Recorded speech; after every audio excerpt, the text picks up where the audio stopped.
In this video, we'll go over several strategies for dealing with when your designed road surface or corridor surface extends off of the topo or tin surface that you're targeting. So to start, the most obvious solution is, well, just limit your design to the surface that you have. So here that would be as simple as just grabbing this IP and moving my road over so it lands on that surface. Now that's not what I want to do here, and as is the case if you're searching for solutions with this. So I'm going to just quickly undo that, and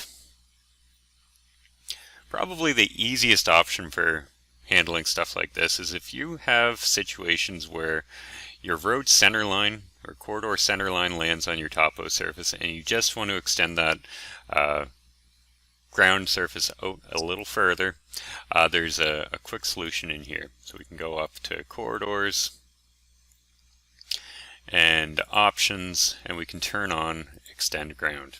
Now we can set a few parameters here to determine how that's sampled, but we'll turn that on. And we can see here our slope stake ends where there's a reasonable guess for that to happen. And in our cross-section view, we can see this little tick that delineates where our actual topo surface ends and this interpolated surface begins. Now, that doesn't work in every case, and let's jump to the end of our road here.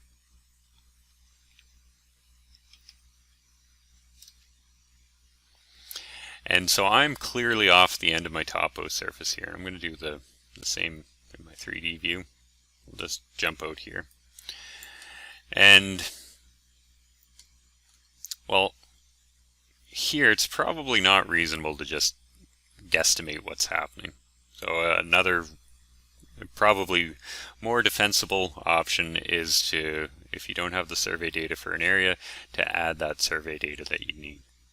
So here I'm going to jump back into my topo, and we can add in survey data. So it's a LiDAR data set. We don't have to combine LiDAR data with LiDAR data. I'll dump this in. So I've got an IOP already set up here. We've got our survey data added in. We can click terrain modeling. We'll regenerate that surface.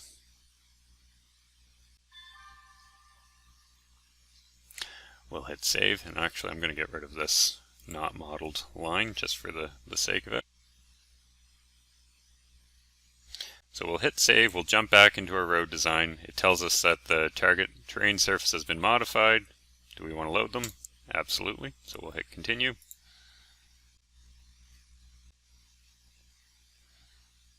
And to update the 3D view here, we're just going to right click, update 3D display list. And there we are. So we can see what's going on. So adding proper survey data in is always a solid option. Now in the same example, we've got something that isn't addressed well by just extending the ground like we did in step 1, and we don't have proper survey data to include here. Now this is kind of up to the designer whether it's appropriate or not, but we can always add in fictional survey data in order to get surface information.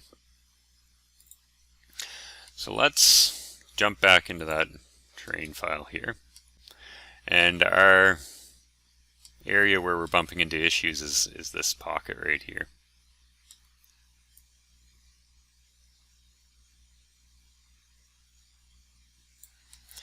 So on flatter terrain, or areas where it's just an insignificant amount of data that's needed, one strategy is to just take the tin boundary. So I've gone to tin options. I'm going to buffer that out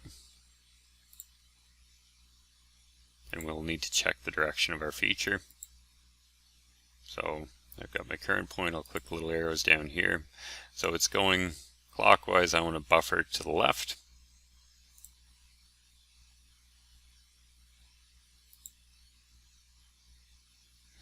And we'll go out another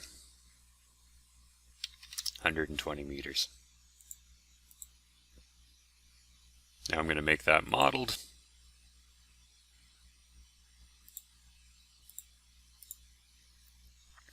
And I'm going to generate a tin.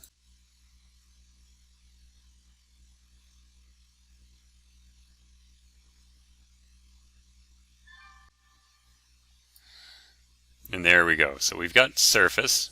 It's not an amazing surface by any means. Let's hit save. We'll hit continue again.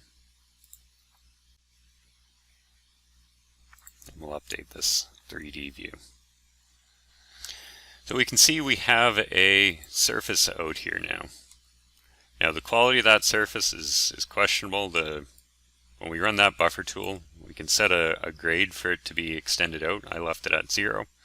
So there's not really any intelligence in what's happening here. And if we know that this ground is going out at a certain direction or a certain slope, well, maybe it's better that we kind of augment that data in a little, in a more controlled manner. So we're going to go back in here. I'm going to get rid of that. I'm just going to remodel my tin here so I can go back to that kind of original size.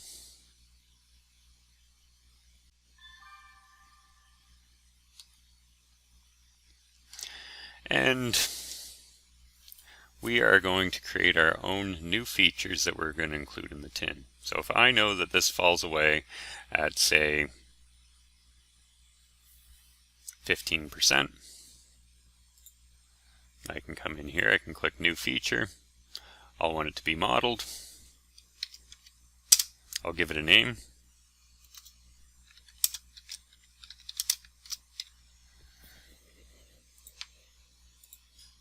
I'm going to anchor this down with my cursor to start. And rather than just drawing points out here,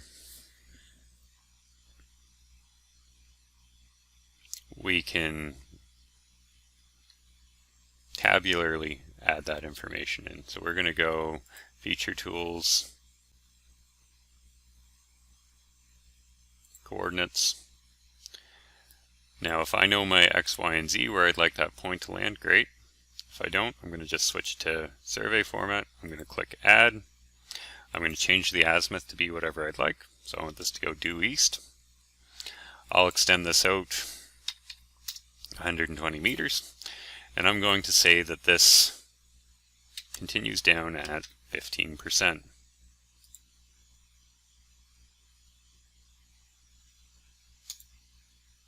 We can do that again. And rather than using the ribbon, I'm going to hit Control F to start a new feature. I'm going to again add that point on where I'd like it to be, and I'm going to assume now it starts to, the ground starts to rise. So I can hit this. I can also get there by hitting Control R. I'm going to click Add. We'll go out 85 meters. We'll put it at plus 5% and 90 degrees.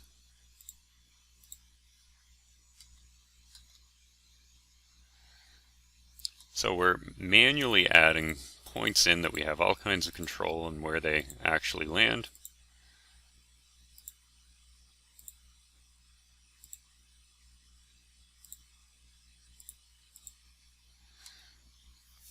I'll do one more.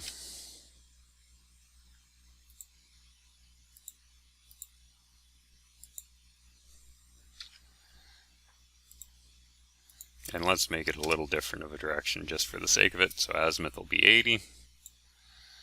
I'll go out 65 and we'll go several legs. Actually, let's go 30. So for the first 30 meters, I want this to go down at 10%. And then for the next, I'm going to change my direction. I'll go at another 100 meters, and I'm going to make this rise at 5%. Click Update. Away we go. We'll turn on these extra points so we can see what's happening.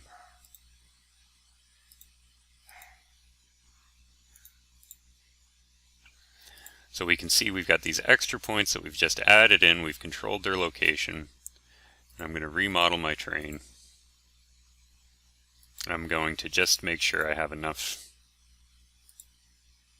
triangle length to get what I'd like. And I should. So I'll bump this up a little bit just for the sake of it. We'll hit OK.